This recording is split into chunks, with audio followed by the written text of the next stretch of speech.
And as it happens, we have a few technical glitches, but we are going to get started here in just a minute. Now, we've been talking about career. We've talked about networking and looking at networking in a new way.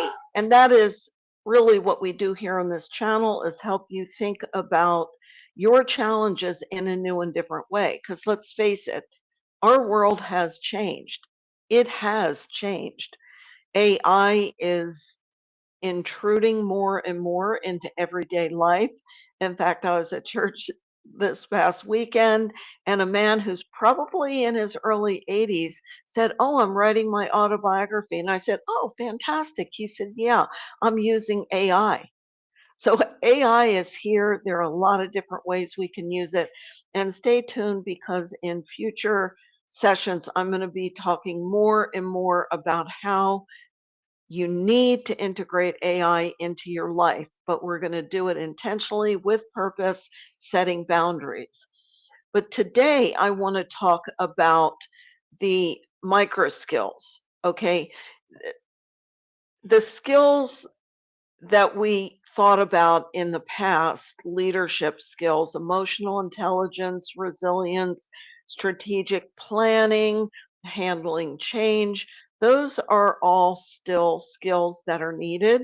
But what's really needed are the micro skills within each of those categories. Because of AI and because of how we're learning, skill sets really only have a shelf life of about 2 years. So you're not going to get these skills from an MBA program, a master's degree.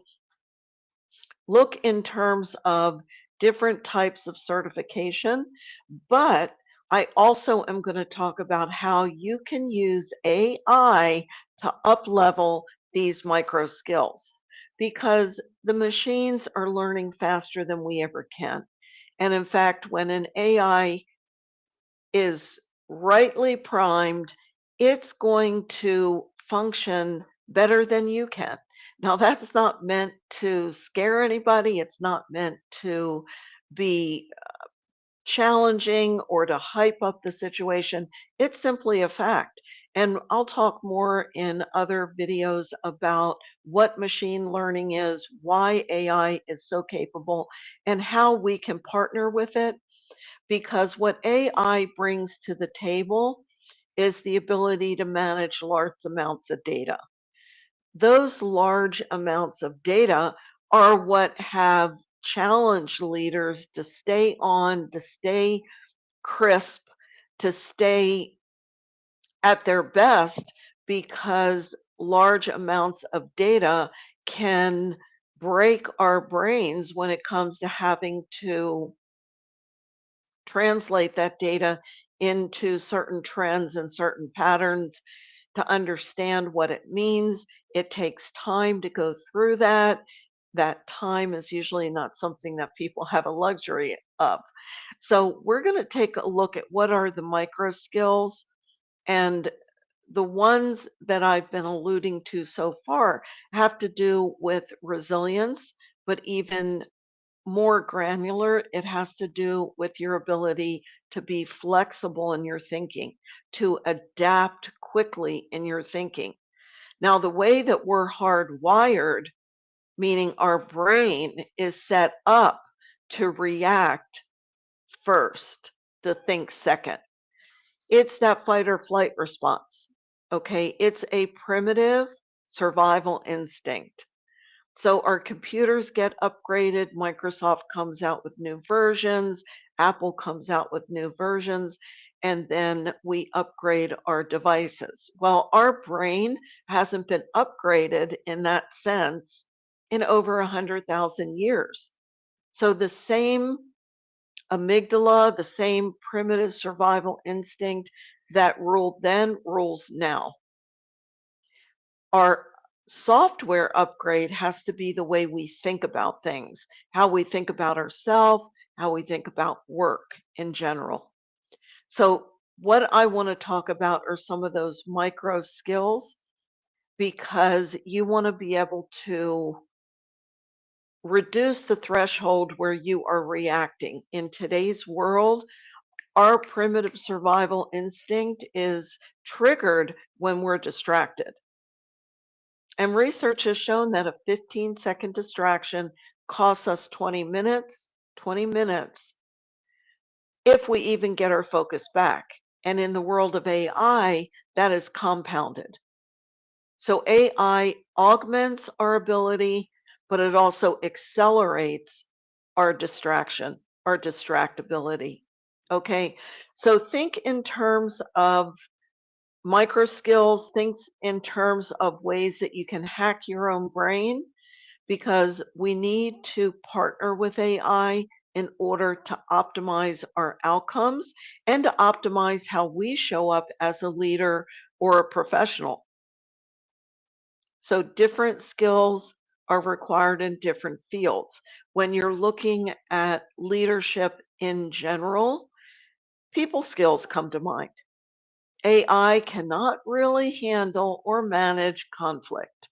Sure, you can go onto AI and ask how to handle a certain type of individual, but you're only going to get a generic answer, and that response is only as good as the data that gets put in. So you have to learn how to feed the right data so you get a better response. And in order for you to do that, you have to be present. Your mind has to be thoughtful. You can't be in that flight or fight mode where you are reacting, where you are anxious or feeling pressured or striving towards something because you're not going to get the prompts. Your mind isn't going to think about those prompts and you're not going to get the data back out of AI that you want about how to handle that conflict. So most of us have all of these skills, but they are underground because we have started to over rely on technology. Think about it. How many people do simple addition or subtraction these days, much less multiplication? No, you have a computer, you have a calculator. How many people know what's north, east, south, and west and where things are in your general environment? No, we have GPS. How many people even know how to communicate face to face because they spend their time in very short text messages with all these cute emojis? So, what I want you to do is to give yourself the opportunity to dive into what your hidden strengths are, get beyond your blind spots, and take a look at your micro skills. So recently I did a workshop on branding, which is where you take a look at your strengths, you take a look at your personality, you take a look at your passion, and you want to find the intersection of those three. So many people said, family is my passion. Well, drilling down from that, what is it about family that's your passion? It's your need to connect, said one person. It's my need to recognize my legacy, to understand my heritage, to look at those connections way in the past so that I can prepare my children in the future with the culture, with the all the different characteristics that my family had 30, 40, 50 years ago. So legacy was part of it, connection was part of it. So that's the same way you want to drill down on your skills. So let's say you are super organized. Well, what does that help you do? And what is the impact on your environment as a result of that organization? Because very often people got their job because of a job description and because of the deliverables that were required from that job description. Well, here's a reality. And HR people will admit this even though they don't like to. Most of the job descriptions out there are not accurate. That job has evolved so much because of not just AI, but the acceleration in information overload, how we do business. We're coming out of the greatest disruption most of us have ever experienced back in 2020. It changed the workplace. Okay, people now worked from home. There was this remote work that became normal. Getting people back into the office has been a challenge, so people are working hybrid. Well, what has that done to relationships? What has that done to the ability to connect or to lead? Big changes. We're entering another cataclysmic shift as AI now is taking over many of the roles and responsibilities that used to be handled by interns, by new people. How do we assure that they get that experience? So, AI and the acceleration that's existing right now can be the best thing that's ever happened, or it can be the worst thing that's ever happened. It's going to depend on you. Okay. It's going to depend on you thinking differently about how you do your work, about how you interact with people, about how you show up. So if you're feeling stuck, that's not always the worst place to be. I've been stuck. Even just recently, I got stuck. It doesn't feel very good, but it is a pivotal point if you dig into it. So let's take a look at the skills and maybe the skill bias that has been the trap that many resumes fall into. Very often, and even as a person who hires, I look at resumes and I have this list of different skill sets. Well, those are generic lists. They don't tell me what you actually do and what the impact is. They don't say anything about your personality. They don't say anything about how you're thinking. It just says to me that you were able to go online, maybe use AI, create a resume based on your education and your experience.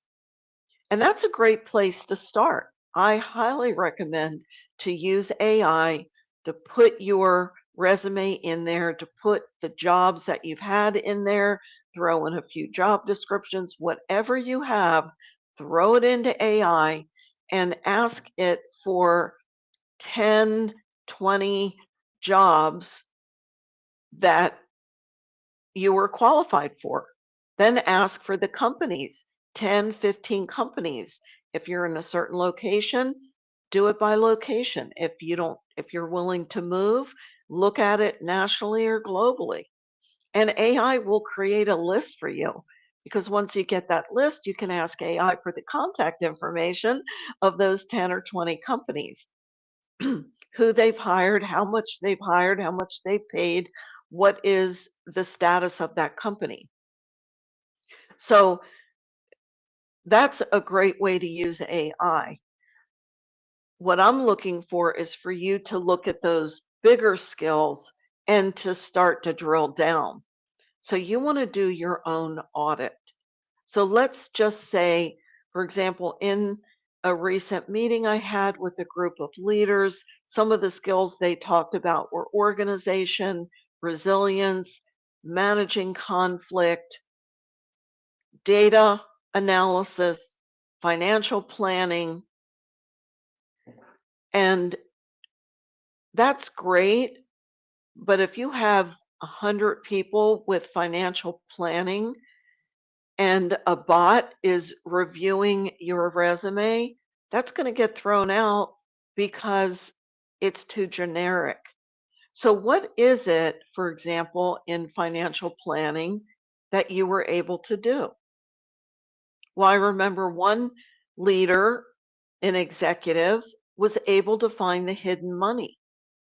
Whatever company he went into, he was able to find where they were either leaving money on the table, spending too much money for certain services, products, raw materials, and make those changes, increase the profit margin, and changed the balance sheet for that company. What did that do? It gave them better buying power. It gave them better positioning in the market. It made them more competitive. It energized the team to also look for those outliers when it came to raw materials, vendors, supplies, cost, benefit analysis. It empowered people to go deeper beyond the basics. So when you focus on those micro skills, then you can start stacking them together. So if you know that finding the hidden money requires a detail orientation, it requires a deep understanding of the process, those become micro skills. You stack those on top of perhaps a personality that allows you or encourages you to connect easily with other people so you have great conversations and you generate a sense of curiosity around how together we can solve this problem. So now you're a team builder, but really you're an energizer, a catalyst for problem solving conversations. And that's different than just team building. So think in terms of micro skills, think in terms of drilling down to that granular level that illustrates the impact that that skill has on a person, place, or situation. So, regardless of the position that you're in, knowing what those strengths are is very compelling. First of all, it's going to give you confidence because most of the time, and especially as you go further along in your career, 5 years, 6 years, it's between the 5 and 8 year mark where people really develop a stride. They have a deep level of expertise in that field, but they usually take it for granted because every day when we're in the grind, our brain isn't computing, oh, yeah, I used my micro skill. No, it's just solving problems. It's just clocking successes, but it's not stopping because there's something else down the pike. So, this is where the critical thinking comes in. Your ability to analyze is going to come in.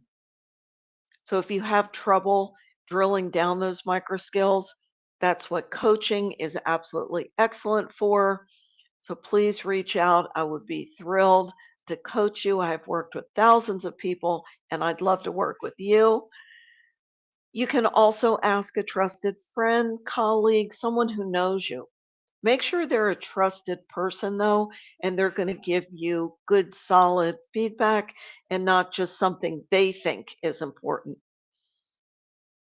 You can put it into AI. You can look at, okay, let's say financial planning, finding the hidden money, getting along well with people, having good conversations. Throw all that into AI and ask, what are the micro skills that this set of strengths produces? Now, it's going to give you some generic micro skills, but that may be enough to trigger your brain and say, yes, I have that one. I have that one. So then you pull those out and you start to think, okay, I have, I am a connector. I know how to connect people in different departments and bring them together. That is what helps me problem solve because I have different levels of expertise, of leadership, and people work together to solve their problems. They bring a unique perspective, which increases the creativity in this problem solving exercise. So then, once you get that, you then can create a scenario that you can put on your resume. So while your resume is going to look different, don't let that shock you. If you don't look different, you are not going to stand out. You want to look different. We're going to talk next week about how to move outside of relying on your resume to get your foot in the door. But all of these lives that we have are building on each other so that you can have an authentic confidence. You can have a deep understanding of the value that you bring to the table. Because in a previous live, I know I talked about how the shift has to happen from proving yourself, meaning regurgitating everything that you know how to do to get somebody's validation, to knowing that, being confident in it, coming to the table saying, this is the value that I bring, and I have solved these problems before. This has been the outcome, and I want to solve your problems. Now you have their attention. So, this whole process is how do you think differently about you so that you can get unstuck and you can move on in your career. So please let me know how this helped you. Let me know what insights you've had. Let me know how you're thinking differently about your career and about work. In the meantime, before next time, stay focused and stay energized.